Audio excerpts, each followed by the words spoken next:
안녕하세요. 더나은삶입니다. 전국 투자자교육협의회와 함께하는 투자 이야기 시간입니다. 미국 경제 뉴스를 보면 다우지수가 얼마 내렸다 또는 올랐다 라는 말로 시작하는 경우가 많습니다. 미국 증권시장을 대표하는 주요 지수로는 다우존스 산업평균지수, S&P 500 지수, 나스닥 지수가 있는데요. 이 중에서 다우존스 지수는 가장 오래된 주가지수 산출 방식으로 1884년 7월 3일 처음으로 발표되었습니다.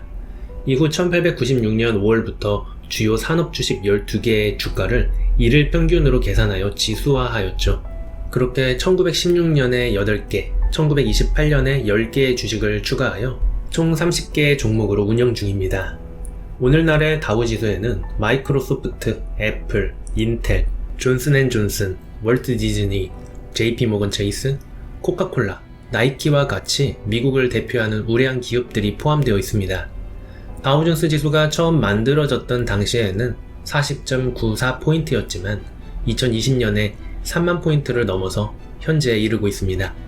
다우존스 지수를 만든 사람은 누구일까요? 이름에서도 알 수 있다시피 찰스 다우라는 사람입니다. 그는 미국 월스트리트 저널을 창간하고 다우 이론과 다우존스 지수를 만들어낸 사람입니다.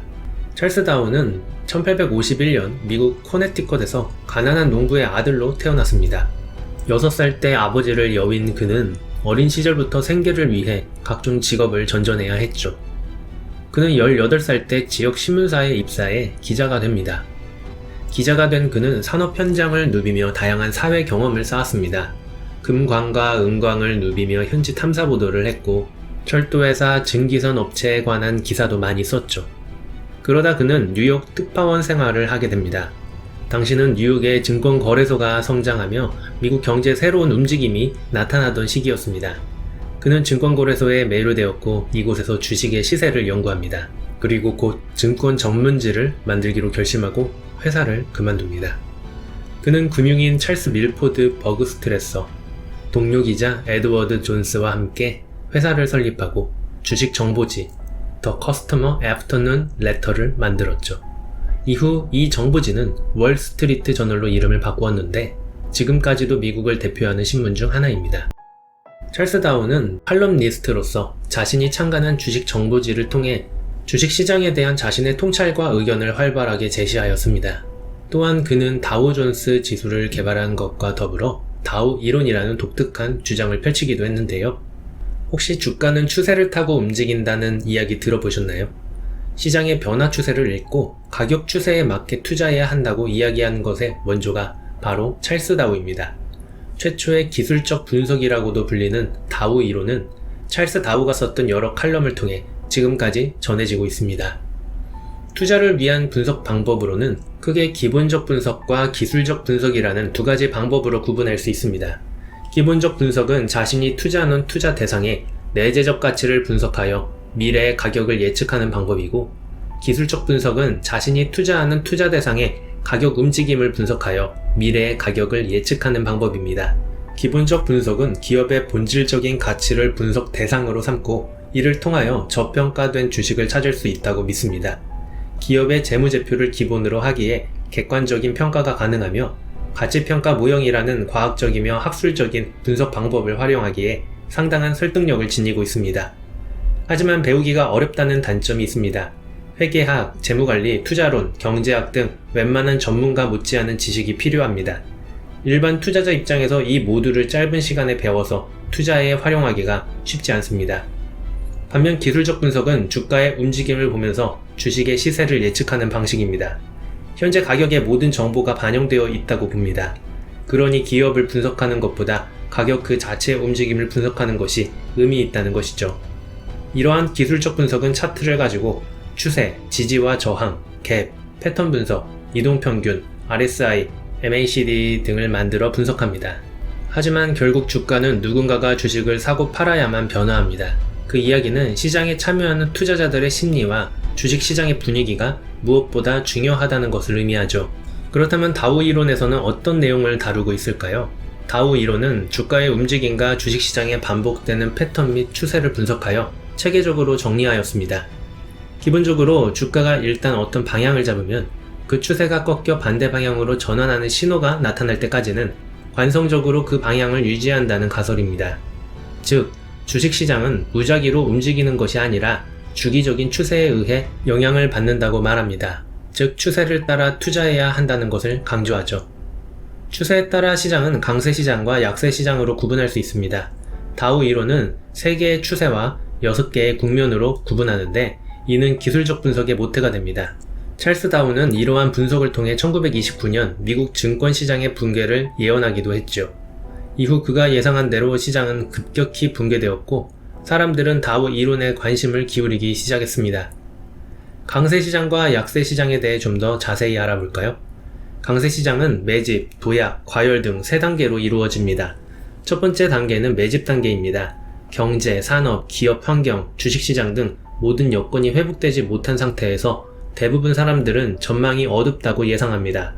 대다수의 일반 투자자들은 장기간 지속된 약세시장에 지쳐 불안감에 보유 주식을 매도합니다. 하지만 경기가 호전될 것을 예상하는 전문 투자자들은 서서히 물량을 늘려나가는 시기입니다. 강세시장의 두 번째 단계는 도약 단계입니다. 전반적인 경제 여건 및 기업의 이익이 호전되면서 일반 투자자들의 관심이 커지고 주가가 상승하면서 거래량도 늘어나는 시기입니다. 세 번째 단계는 과열 단계입니다. 경제 전반에 걸친 각종 통계 자료가 호조를 보이면서 전반적인 종목들까지 인기가 확산됩니다. 투자에 별 관심이 없던 사람들까지 적극적으로 투자에 참여하는 시기이죠. 전문 투자자들은 과열을 우려하며 조금씩 물량을 넘기기 시작합니다. 약세시장도 분산, 공황, 침체 등 총 3단계로 이루어집니다. 첫 번째 단계는 분산 단계입니다. 시장의 과열을 눈치챈 전문 투자자들은 투자 수익을 실현하고 빠져나갑니다. 약세시장의 두 번째 단계는 공황 단계입니다.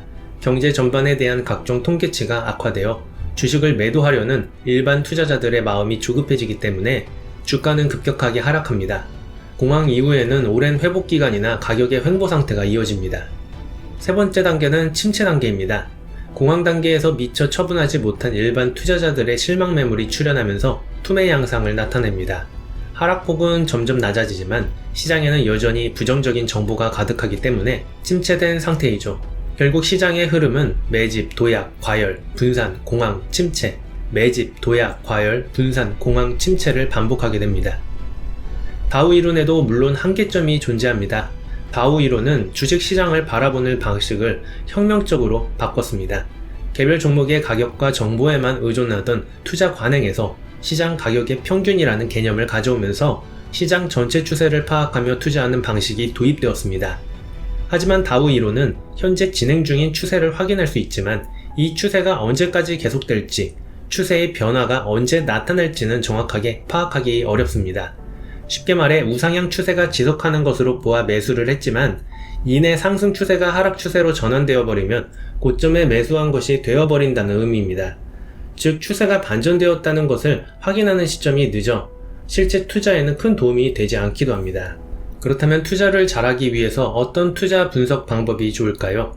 사실 투자 성공의 원칙은 복잡하거나 어렵지 않습니다. 싸게 사서 비싸게 팔아라. 워런 버핏도 강조한 이 말이 투자의 원칙을 모두 말해주고 있습니다. 하지만 지금 사고 팔 주식 가격이 싼 것인지 비싼 것인지 판단하기는 쉽지 않습니다. 사려고 하니 더 하락할 것 같고 팔자니 더 오를 것 같죠. 대부분의 투자자들이 한 번쯤은 꼭 겪었을 고민입니다. 필요는 발명의 어머니란 말이 있듯이 이런 고민을 해결할 목적으로 만들어진 것이 기본적 분석과 기술적 분석입니다. 여기서 흥미로운 점은 싼 주식이 무엇인지, 주가가 어떻게 될지 알고 싶은 투자자들의 욕망이 고안해낸 이 두 가지 방법을 가지고 많은 사람들이 꽤 오랜 기간 무엇이 옳은 방식인지에 대해 논쟁을 하고 있는 것입니다. 결론적으로 기술적 분석과 기본적 분석을 두고 무엇이 올바른 투자인지 다툴 이유가 없습니다. 각 분석 방법은 장점과 단점이 명확하기 때문에 병행하는 것이 좋겠죠. 기본적 분석은 그 주식을 매수할지 안 할지의 기준을 세워주는 것이고, 기술적 분석은 그 주식을 언제 사서 언제 팔지에 대한 기준을 세워주는 것입니다. 기술적 분석을 통해 일확천금을 벌 수 있다는 잘못된 환상이나 기술적 분석을 비판하는 몇몇 책을 보고 그 자체를 무용하다는 편견은 투자에 별 도움이 되지 않습니다. 전투에 나갈 때 칼 하나만 차고 나가는 것보다 활도 함께 가지고 나가면 승리할 확률이 올라갈 것입니다. 해군 사관학교에 있는 이순신 장군의 동상처럼 말이죠. 투자에서도 마찬가지입니다. 투자라는 어려운 게임에서 내가 아직 장착하지 못한 새로운 무기를 장착한다면 성공 투자에 좀 더 가까워지지 않을까요? 이상 전국 투자자교육협의회와 함께한 더 나은 삶이었습니다.